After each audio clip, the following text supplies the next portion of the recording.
से दो ना। अच्छा रुकी।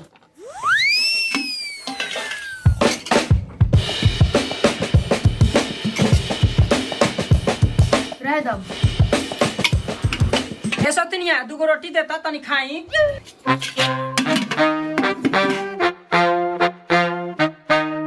लो है घूर लो आ खा के और भैंस नियर मोट हो जा। देखो तो कैसे नजर लगावतिया, एकर आँख फूट जावो। सुना ना, भौजाई हो भौजाई खानी रहो, पहले बोले के तमीज सीख कि केकरा से केगन बोलल जाला, ठीक बा? हाँ हाँ, तोहरा सहूर से त हमार जिंदगी चलता आ दौड़ता।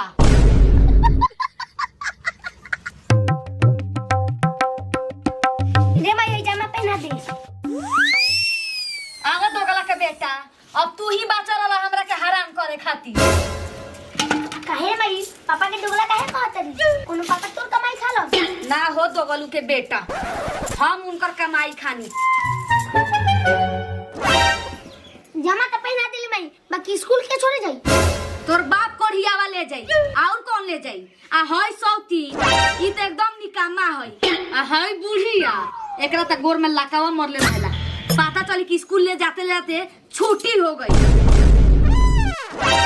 देखा तारे भाभी कैसे का जबान कचर कचर कैची खानी चलता। छोड़ ना माई, यही ना पुटुर पुटुर बोले ले। चल तेरा बाप से कहा तनी।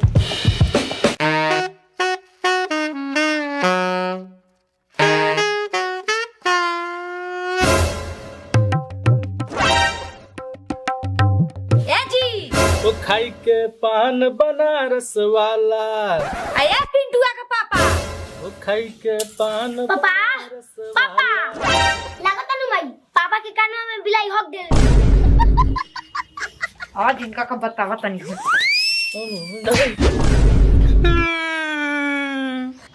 अरे बाप रे बाप, आज भूकंप आ गइल हो दादा, लागत धरती फाटे वाला बाटे।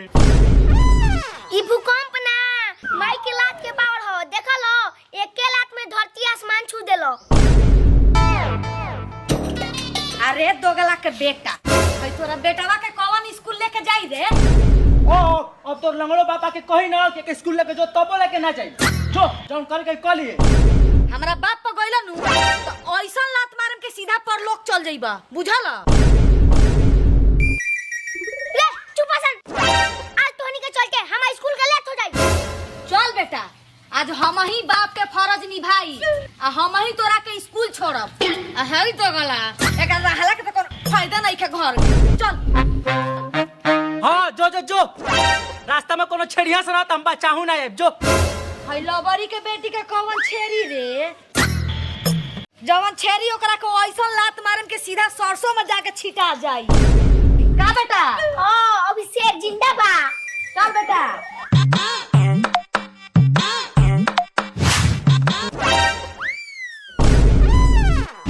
कहवा के पियर माटी, कहा के कुदार हो, आ कहवा के साथ सोहागिन। बेटा कुछ बोल रहे?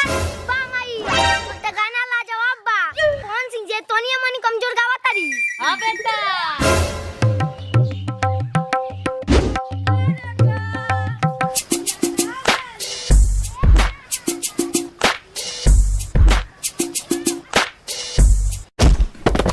अरे बाप रे बाप, मर गनी हो दादा।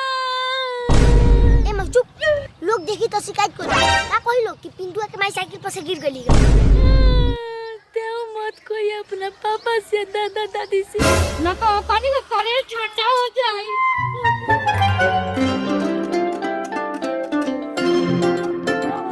तो माटी झाड़ तो बेटा ऐसा जो ठीक से पढ़िए, ठीक बा? माई के नाम रोशन करिए जो।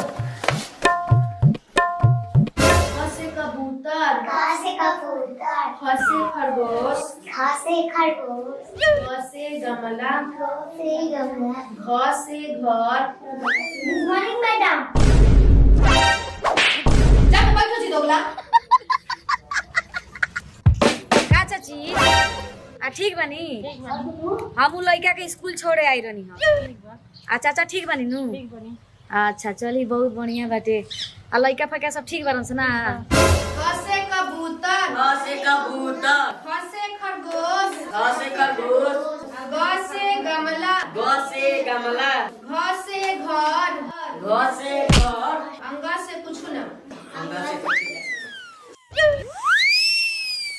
रे दोगला के बेटा देखे के बीट भर के बारिया लाइन मारता रे याद करे के देता नहीं तो याद नहीं क्या हो चल यहाँ चल बगली में से हाथ निकाल मारे बताएंगे मारी बाकी तो उनका धीरे ही मारे